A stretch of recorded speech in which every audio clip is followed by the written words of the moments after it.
Hey all, Brent here with a review of a light novel, Kino no Tabi.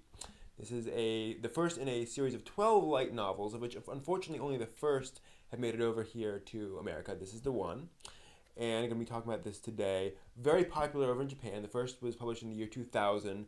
Over 5.5 million copies are in print, roughly, in Japan of the entire series. Basic premise is that it's about a teenage traveler named Kino in this fantasy world who travels with a talking motorcycle named Hermes. Yes, a talking motorcycle. Basically, this world is a series of little city-states, and Kino goes to each city for 3 days and observes it. And first thing I want to talk about is the relationship between those two characters. Why a traveler and a talking motorcycle? So they can talk. They have various conversations about what goes on, and I really like their very calm relationship. They bicker a bit here and there, but that's because they get tired. You know, a lot goes on, and so they argue back and forth. And they argue some philosophy too as well.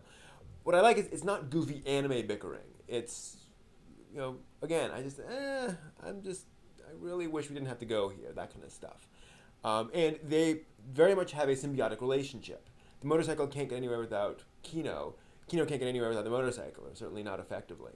So they have this very strong friendship. There really is no story. It's just a series of vignettes, basically. Really, morality plays about each of these cities that Kino goes into. So Kino is very much an avatar for the reader, observing these things, as is Hermes in a way. Hermes is played a little younger than Kino, so sort of like a younger kid.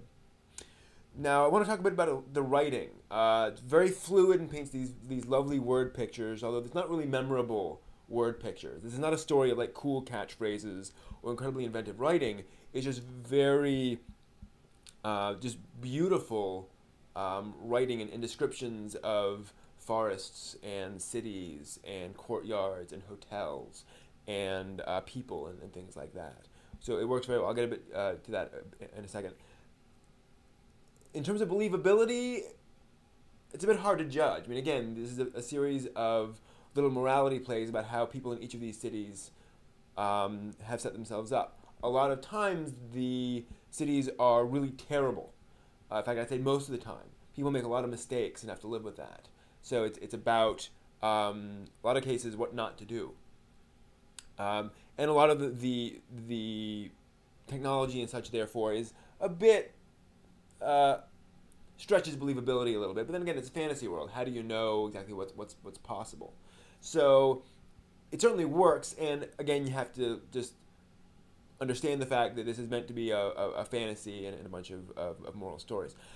I do want to talk about the translation, and this is gets back into the writing, and it's kind of hard to judge always how much of the writing is the translation, how much is the original version.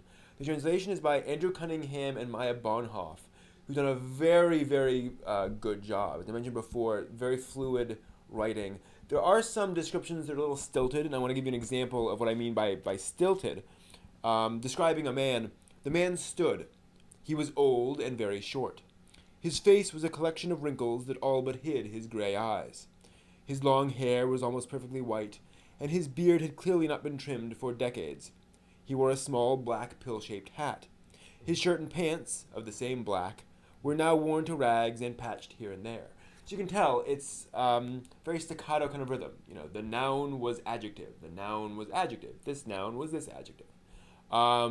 Works fine, and this is unusual for the way that the writing is. Most of the writing works, flows much better. The forest had some of the largest trees Kino had ever seen, and had seen many. The trunks were so thick the stumps could be used as double beds. They were like the pillars of a shrine, but scattered, without any human sense of order. Lovely writing there. But despite these occasional stilted descriptions, the dialogue is very impressive. Each character has a very distinctive way of speaking. For example, here is dialogue from the sort of nasty guard character. How about it? You going to participate? Or are you going to head straight for the slaves' quarters? You'd be the first person ever to do that, Kino. Or should I say, number 24. A very distinctive style of speaking. Here's a style of speaking from another antagonist, sort of a very serious, calm, sort of Zen-like person. There's something I have to do after I become a citizen. I hope you will surrender. I wish you no harm. Again, very different style of speaking. Here's how Hermes speaks. Why do you travel, Kino? I mean, I know you've got nowhere to go back to, but we keep running into trouble. You keep almost getting killed, and being on the road isn't easy for you. Why is it you never find some place to settle down? You're smart. You're good with guns. You could find a job anywhere. See? Again, distinctive dialogue. Every person sounds different, which I'm very impressed with. And it's very hard to translate Japanese into English and keep that flow. Japanese tends towards that stilted description. You know, thing is this, thing is that. I don't know quite why, but I see that a lot. So, very good job, Andrew Cunningham and Maya Bonhoff. Overall, I definitely enjoyed this, although I tend to say that a lot. The thing is, these are very strong morality plays, and I keep coming back to that phrase because it's just, you know, here are a bunch of cities, here are a bunch of people, and you know what they've done wrong, basically, and the mistakes they've made. And this presents it in a dramatic, effective way with two characters who are well drawn, enjoyable to spend time with because of that relationship between the two of them, and overall, it was definitely a thoroughly, hard to say enjoyable, really, because it's dark, it's tough.